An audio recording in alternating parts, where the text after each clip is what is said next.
The cruelest words I ever spoke were the ones I believed she would never take seriously. I still remember the sound of the crystal glass touching the marble countertop the moment everything changed. It was almost laughably ordinary. The city glittered beyond the floor-to-ceiling windows of my Manhattan mansion, traffic moving like rivers of white and red beneath the winter sky. My phone would not stop vibrating with messages from business partners waiting for my approval. But Emma stood quietly in the kitchen holding 2 steaming cups of coffee, as if none of that mattered. She always added a single spoonful of cinnamon to mine because she insisted life was too short for bitter mornings. I used to tease her about it. That morning I barely looked up. "You know," I said while signing another document, "I never planned to keep you forever." The words floated across the room with frightening ease. I expected silence, maybe tears, maybe another argument that would disappear before dinner. Instead, Emma simply nodded. There was no anger in her hazel eyes. No dramática kiesaschen. No desperate attempt to make me change my mind. She placed my coffee beside my hand with the same gentle care she always had and offered a smile so calm that it unsettled me more than any scream ever could. "Thank you for finally being honest," she said softly. Then she turned and walked upstairs. I watched her disappear around the corner before returning to my paperwork. Pride has a strange way of convincing powerful men that every door they close can be opened again whenever they choose. I believed Emma loved me too much to leave. After all, where would she go? She had spent 3 years inside this enormous mansion, surrounded by luxury that most people only saw in magazines. She had access to everything money could buy. Designer clothes filled her closet. A luxury car waited in the garage. Every comfort imaginable rested beneath the same roof. I convinced myself that comfort always defeated courage. I could not have been more wrong. Nearly an hour passed before I realized the house had become unusually quiet. Emma usually hummed while watering the plants or played soft music somewhere. Upstairs. That morning there was only silence. I glanced toward the grand staircase and noticed a suitcase resting beside the front door. My first instinct was almost amused. She was trying to make a point. She wanted me to stop her. I leaned back in my chair instead. If she wanted attention, I would not reward the performance. A few minutes later she appeared wearing a simple cream-colored sweater, blue jeans, and the long camel coat she had owned before we ever met. There were no expensive handbags. No jewelry except the small silver necklace her grandmother had given her years earlier. She walked slowly toward the entrance, pulling the suitcase behind her. Winston, my golden retriever, stood beside the door wagging his tail before suddenly becoming still, sensing something neither of us wanted to admit. Emma knelt beside him, wrapped her arms around his neck, and whispered something that made his ears lower gently. Then she stood, reached into her coat pocket, and placed a small brass key on the hallway table. It was the spare key to the mansion. She did not leave it carelessly. She placed it down with quiet respect, as though returning a borrowed chapter of her life. I finally looked up from my papers. "You will be back by tonight," I said confidently. She rested one hand on the suitcase handle and met my eyes for what would become the last time inside that house. "No, Nathan," she answered with heartbreaking peace. I packed everything that mattered. Before I could respond, she opened the front door. Cold winter air rushed inside. The door closed gently behind her. There was no slam. No final argument. Only the soft click of a lock that sounded far louder than it should have. I stared at the entrance for several seconds before reaching for my coffee. I took one sip, frowned at the unfamiliar taste, and realized for the first time in years that the cinnamon was missing. The first lie I told myself after she left was that silence was temporary. I walked into my office that morning exactly as I had every weekday for the past 15 years. My executive assistant handed me a leather folder filled with contracts worth millions of dollars. Investors waited for my decisions. Phones rang without interruption. Meetings stretched from one conference room to another. Everyone treated me exactly the same because nothing about my public life had changed. I still wore the expensive tailored suits. I still gave confident answers. I still signed documents with the same steady hand. By every visible measure, Nathan Walker remained completely in control. Yet sometime around noon, I reached for my phone to send Emma a message asking what she wanted for dinner, before remembering there was no reason to ask anymore. I placed the phone back on the table and continued the meeting as though nothing had happened. That evening, I drove home expecting to see lights glowing warmly through the mansion windows. Instead, every room greeted me with perfect order and unbearable stillness. Winston hurried toward the entrance the moment he heard my footsteps, his tail wagging hopefully before slowing as his eyes searched behind me. He looked past my shoulder, then toward the driveway, waiting for another car that never arrived. I rubbed behind his ears, but even he seemed to understand that something had shifted inside the house. I loosened my tie, walked into the kitchen, and automatically reached for 2 coffee mugs before stopping halfway through the motion. One mug remained in the cabinet. The other rested alone beside the coffee machine. I laughed quietly at myself. It was ridiculous. She had been gone less than 24 hours. People ended relationships every day. Adults moved on. That was what I told myself while drinking another cup of coffee that tasted strangely flat. My eyes wandered toward the small wooden shelf where Emma used to keep spices. The cinnamon jar was gone. Not forgotten. Not misplaced. Gone. She had taken the one thing she actually bought herself because she always insisted the brand at the grocery store tasted better than the expensive imported version I preferred. I stared at the empty space longer than I wanted to admit. Later that night, I wandered through the mansion without any destination. Her reading blanket still rested neatly across the sofa. A pressed wildflower remained inside the novel she had been reading. One of her favorite ceramic bowls sat drying beside the sink because she had washed it before leaving. Every object seemed to whisper the same uncomfortable truth. She had not stormed out. She had prepared to leave with remarkable peace. Before going to bed, I unlocked my phone and finally opened our last conversation. The final message came from Emma nearly 3 hours after she had left the mansion. There were only 9 words. I hope one day you find what truly matters. There was no accusation, no guilt, no demand for an answer. I stared at those words until the screen slowly faded to black. For several minutes I considered replying. My fingers hovered above the keyboard before pride quietly won another battle. If I answered now, she would think I regretted what I had said. I convinced myself she needed time to calm down. Tomorrow she would probably return for something she forgot. Maybe a sweater. Maybe another suitcase. Maybe she simply needed space. That explanation sounded much easier than accepting the possibility that she had planned every step before quietly walking through that front door. I climbed into the enormous bed that suddenly felt far too large for one person. Winston refused to sleep in his usual corner that night. Instead, he lay outside the bedroom door facing the hallway, lifting his head every time the old wooden floors settled as the house cooled in the winter air. Several times I caught myself listening for familiar footsteps that never came. Around midnight, I finally drifted into restless sleep with the lamp still glowing beside me, completely unaware that while I continued waiting for Emma to return, she had already checked into a small seaside and more than 100 miles away, unpacked her suitcase, opened the window to the sound of crashing waves, and for the first time in years fallen asleep without wondering whether she was enough for the man she loved. 3 weeks were enough to teach me that a mansion could become the loneliest place in America. Every morning began exactly the same. The alarm rang at 6:30. I walked into the kitchen. I reached for 2 coffee mugs before catching myself. I opened the cabinet where the cinnamon used to sit even though I already knew the shelf was empty. Habits survived long after people disappeared. Pride did too. I still refused to call Emma. Every excuse sounded reasonable inside my own head. She wanted space. She needed time. She would eventually realize life was easier with me than without me. I repeated those thoughts so often that they almost sounded true. The world outside never slowed down.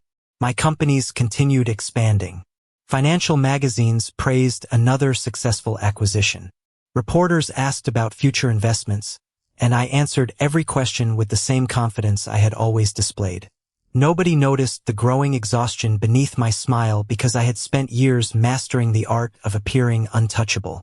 Yet every evening the performance ended the moment I stepped through the front door. Winston developed a new routine that quietly broke my heart. At exactly 5:45 every afternoon, he walked to the entrance, sat beside the glass door, and stared toward the driveway. He remained there for nearly 20 minutes before finally lying down with a disappointed sigh. He never barked. He simply waited. One rainy Thursday, I sat beside him on the hardwood floor and absent-mindedly scratched behind his ears. "She is not coming tonight," I whispered, unsure whether I was speaking to the dog or to myself. Winston rested his head against my leg without looking away from the empty driveway. The silence inside the mansion had changed. At first it felt temporary. Now it felt permanent. I wandered upstairs one evening and paused outside the small reading room Emma had created from an unused guest bedroom. I had almost forgotten the space existed because I rarely entered it. She once told me every home needed a room where people could slow down.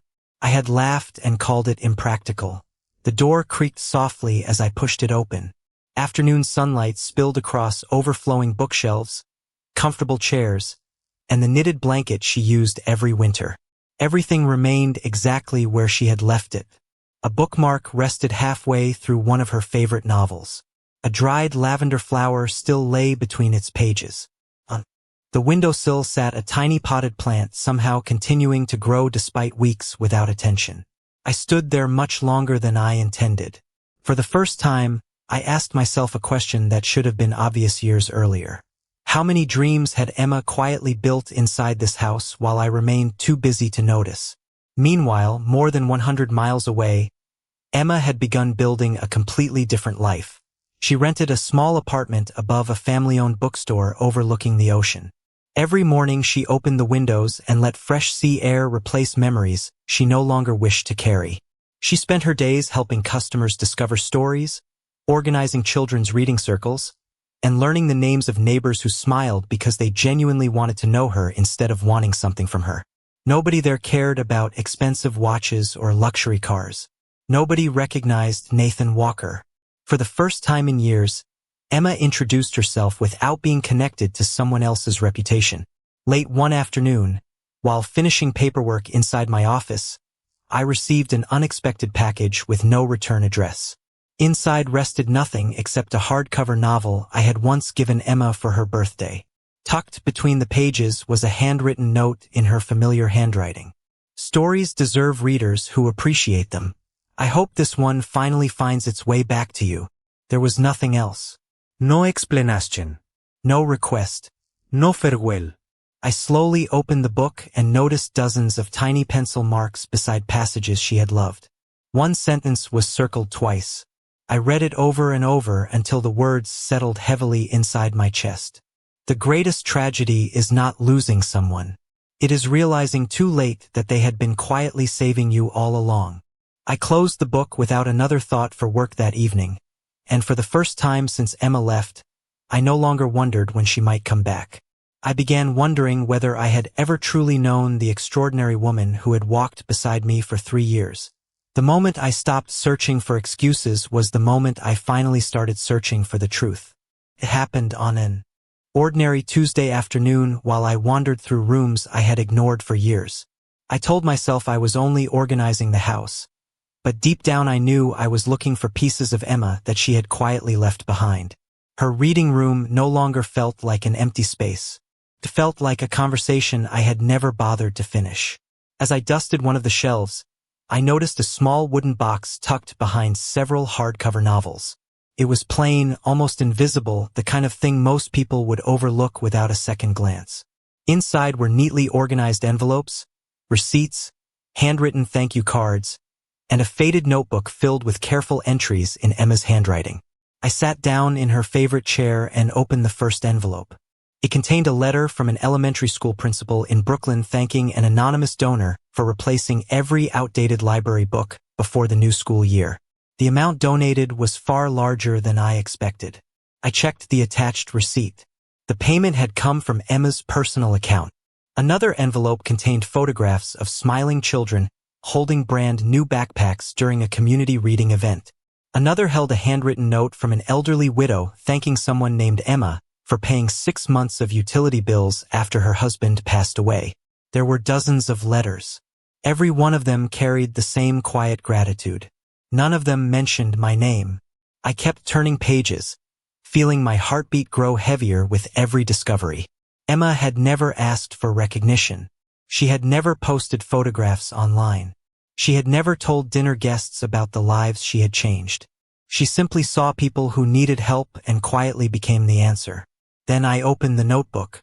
Every page listed names, birthdays, schools, local shelters, libraries, food drives, and community events. Beside each name, she had written small reminders. Olivia loves mystery novels.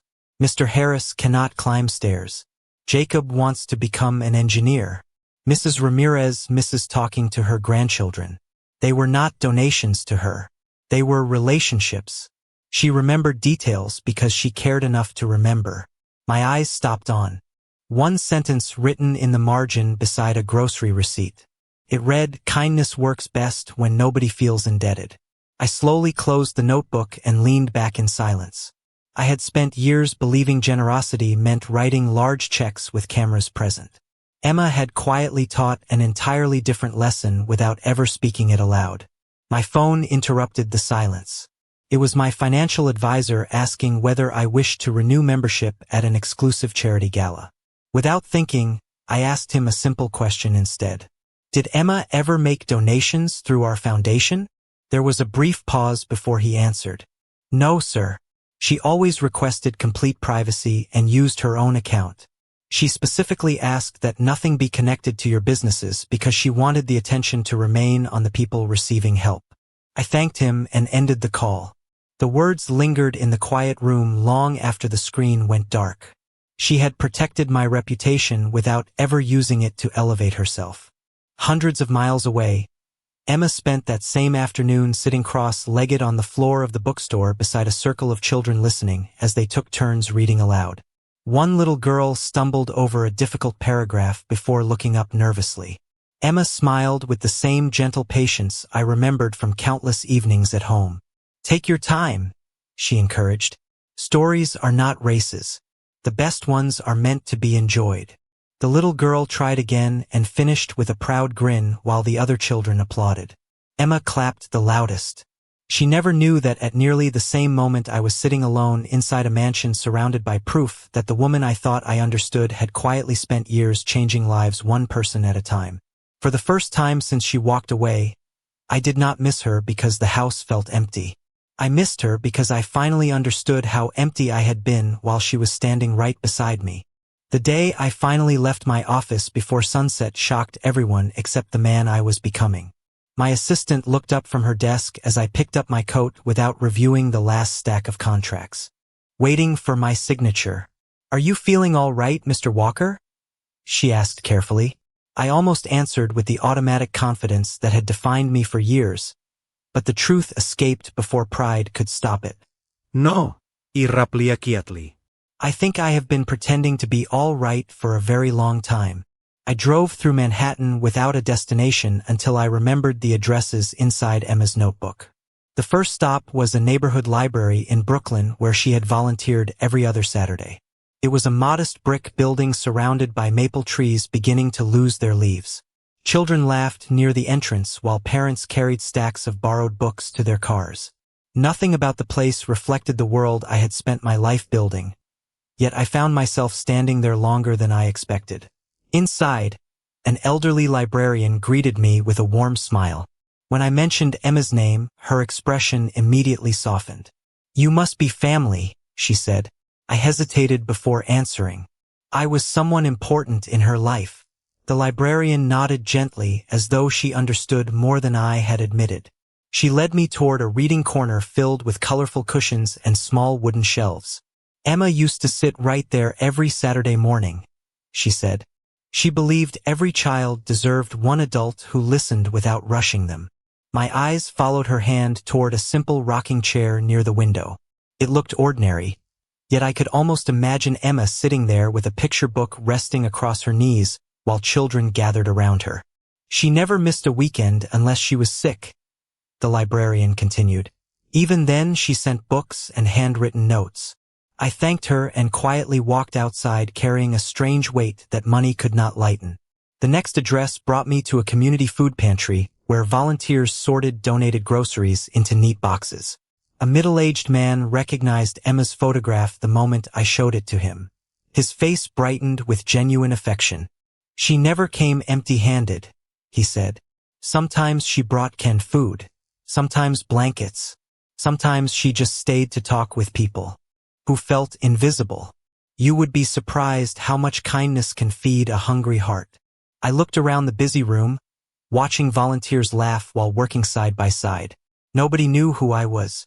Nobody cared how much I owned.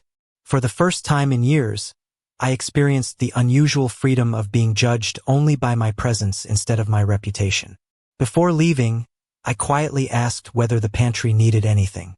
The man smiled politely. "We always need volunteers." His answer stayed with me all afternoon because it was the first request I had heard in years that could not be solved with a check. Meanwhile, Emma had become part of the small coastal town in ways she never expected. The owner of the bookstore trusted her with every customer recommendation. Local parents greeted her by name during weekend reading circles. Elderly neighbors stopped to wave whenever she walked along the boardwalk carrying a canvas bag full of returned novels. She no longer measured her days by luxury or convenience. She measured them by conversations, laughter, and the quiet satisfaction of helping someone discover a story worth remembering.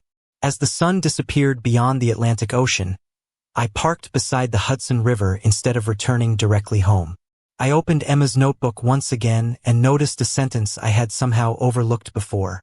Written neatly across the final page were only 8 simple words. "Love is proven by attention, never by possession." I stared at those words until the city lights reflected across the dark water. For years I believed providing everything someone could buy was enough. Emma had spent 3 years trying to teach me that the greatest gift was not protection, comfort, or wealth.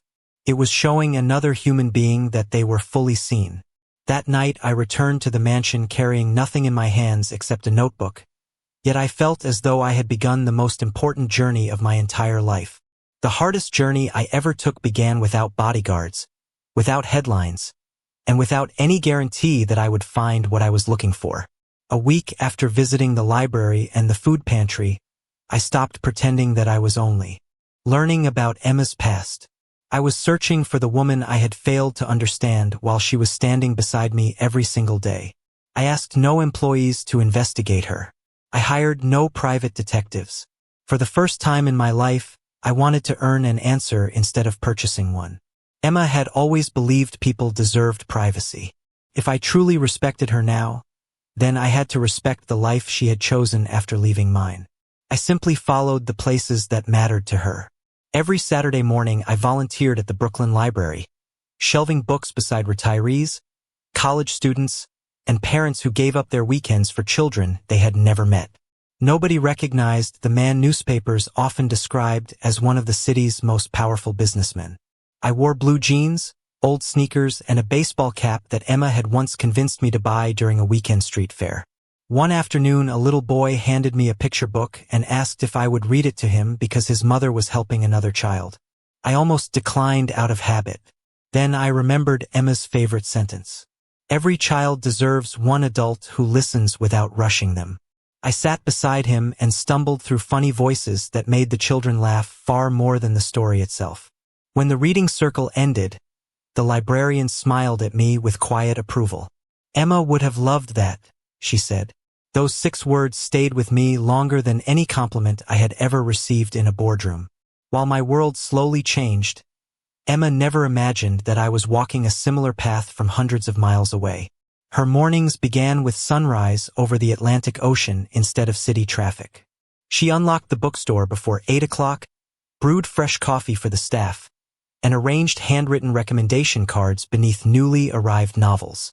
She had become the person everyone visited when they needed the perfect story for a birthday, a difficult season, or simply a quiet afternoon by the water. The bookstore owner often joked that customers trusted Emma more than bestseller lists. She laughed every time, never realizing how naturally kindness had become her greatest talent. One evening, after finishing another volunteer shift, I found myself driving north with no destination beyond the hope that the road itself might teach me something. Small towns replaced skyscrapers. Family diners replaced luxury restaurants. I stopped at a modest roadside cafe overlooking the water and ordered a slice of homemade apple pie because Emma always insisted the simplest desserts tasted the most honest. An elderly waitress poured my coffee and asked whether I was traveling for business or for family.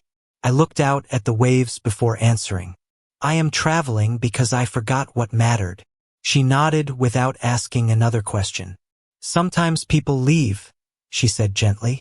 Sometimes they leave so we finally notice the parts of ourselves that needed changing. I thanked her, although she could not possibly know how deeply those words reached. Before returning to New York, I walked along the quiet boardwalk with my hands in my coat pockets, as sea wind carried the scent of salt through the evening air. Couples laughed in the distance. Children chased gulls across the sand. I realized that for the first time in decades I was not thinking about profits, negotiations, or tomorrow's meetings. I was thinking about whether I had become the kind of man who deserved another conversation with the woman I had once taken for granted. Somewhere nearby, without either of us knowing it, Emma closed the bookstore for the evening and stepped onto the same shoreline from the opposite direction, carrying a canvas bag filled with borrowed novels and a peaceful heart that no longer depended on whether I ever found my way back. Some reunions begin with an apology. Ours began with complete silence. Nearly 4 months had passed since Emma walked out of my life carrying a single suitcase and more dignity than I had deserved. During those months, I had changed in ways nobody inside my old world could fully explain. I spent weekends volunteering instead of attending exclusive dinners. I visited libraries more often than luxury hotels.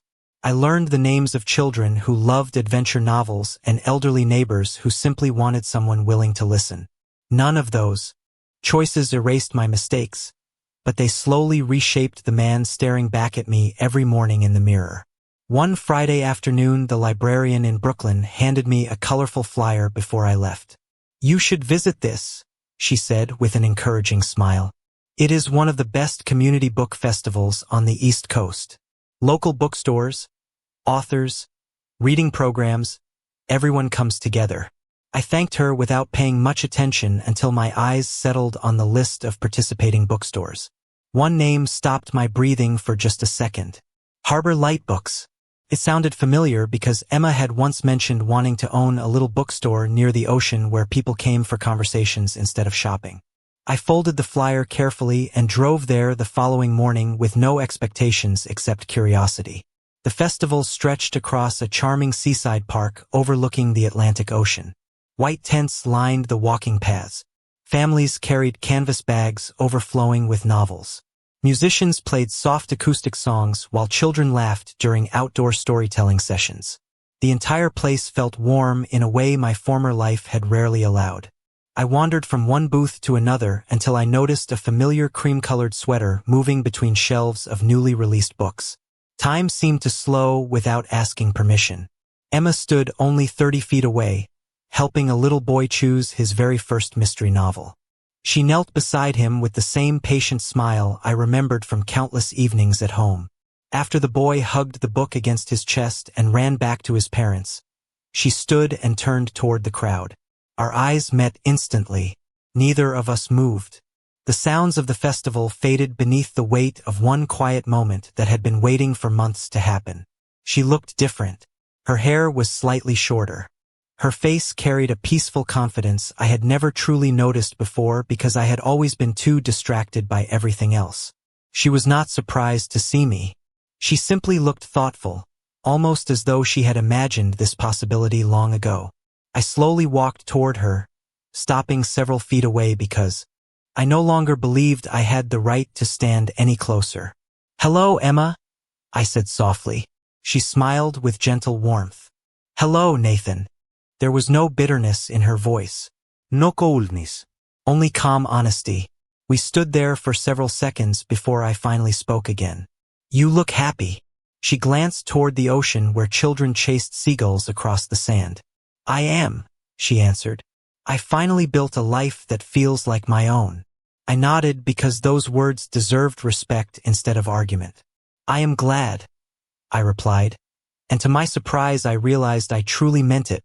She studied my face for a moment before asking the question I never expected. You look different too. What happened? I laughed quietly, shaking my head. I started paying attention. Her eyes softened with quiet understanding. I told her about the library, the food pantry, the reading circles, and the people who had unknowingly become my teachers. I admitted that I had spent years believing love was measured by what I could provide instead of how deeply I could listen. I did not ask her to come home.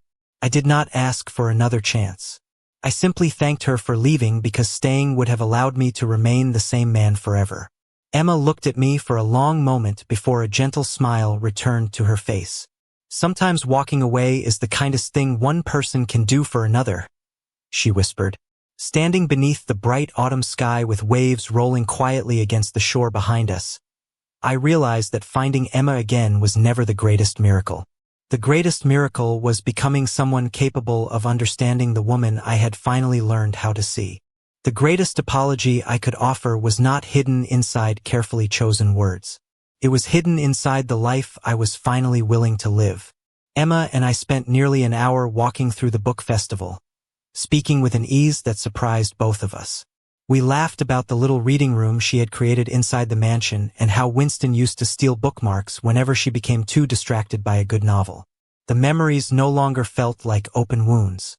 They felt like chapters belonging to two people who had learned something valuable from each other. As the afternoon sun settled lower above the Atlantic Ocean, we reached a quiet wooden bench overlooking the water. I reached into the canvas bag I had been carrying all day and carefully removed a plain manila envelope. It was not expensive.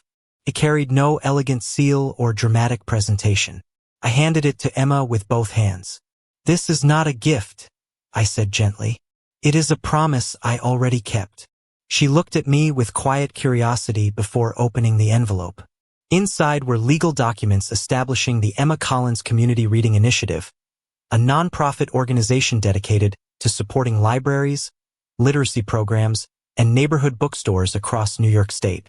The first page listed every board member except me. The second page showed that the organization had already received funding large enough to operate independently for many years. The final page explained that no building, scholarship, or program would ever carry my name. Emma slowly turned each page without speaking. Finally, she looked up.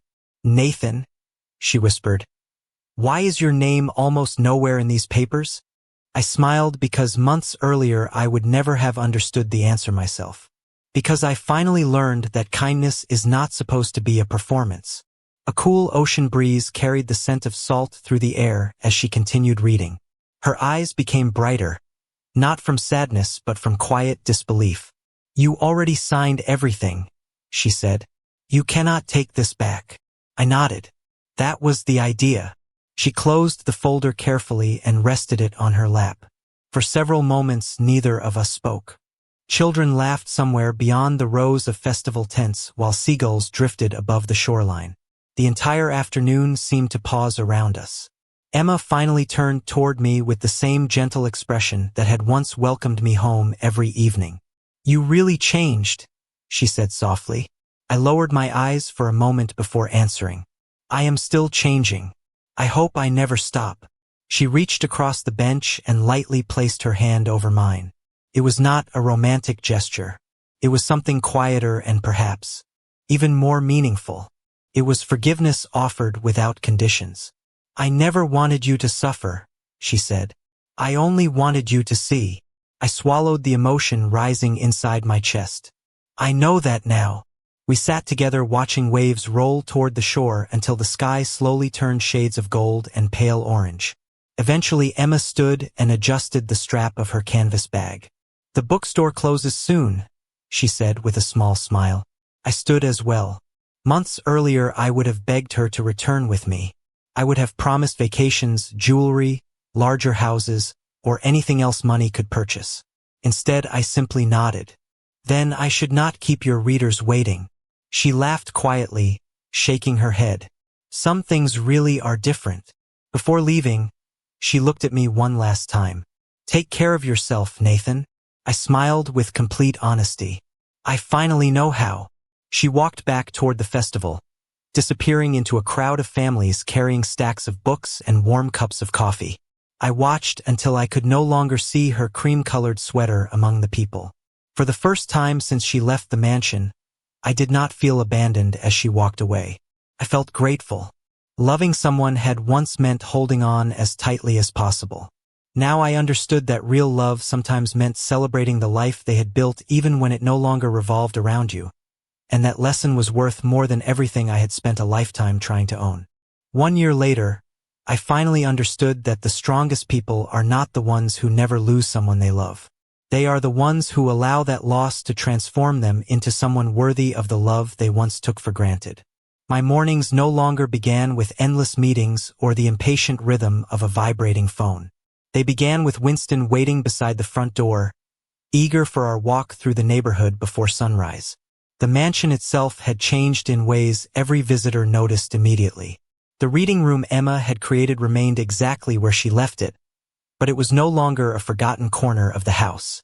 Every Wednesday afternoon, it welcomed children from local schools, retired teachers and volunteers who gathered to read stories, share conversations, and remind one another that kindness could become a daily habit instead of an occasional gesture. The dining room that had once hosted formal business dinners now welcomed community leaders, planning literacy programs and scholarship events. The walls had not moved, but the purpose of every room had quietly transformed. My companies continued to succeed, yet success no longer measured my life. The Emma Collins Community Reading Initiative expanded into dozens of neighborhoods, restoring aging libraries, supporting independent bookstores, and providing books for families who had never been able to afford them. I visited many of those programs without introducing myself as the founder because the truth was beautifully simple. I was not the founder. Emma had planted every meaningful seed years before I ever understood what she was growing. I had merely watered the garden she imagined long before I deserved to see it bloom. One crisp October afternoon, another invitation arrived for the annual Seaside Book Festival. This time I smiled before accepting. When I reached the familiar boardwalk, the ocean carried the same calming rhythm that had welcomed me a year earlier, but something inside me felt entirely different. I was no longer searching for forgiveness. I was simply grateful for another ordinary day. Emma stood outside Harbor Light Books arranging a display of newly released novels beneath strings of autumn decorations. She looked up, recognized me immediately, and smiled with the easy warmth shared between old friends whose hearts carried no unfinished conversations. "You made it back," she said. "I promised I would support good books," I replied with a quiet laugh. "I am trying very hard to become a man who keeps his promises." She smiled, and together we walked through the festival greeting volunteers, librarians, teachers, and children who proudly showed us the books they had chosen. Several people thanked Emma for inspiring the reading initiative. Others thanked me for supporting it. We always redirected the praise toward the volunteers because both of us had learned the same lesson from different directions. Nothing meaningful was ever built alone. As the afternoon faded into evening, we stood beside the shoreline watching the sun disappear beneath the horizon. There was no dramatic declaration waiting between us.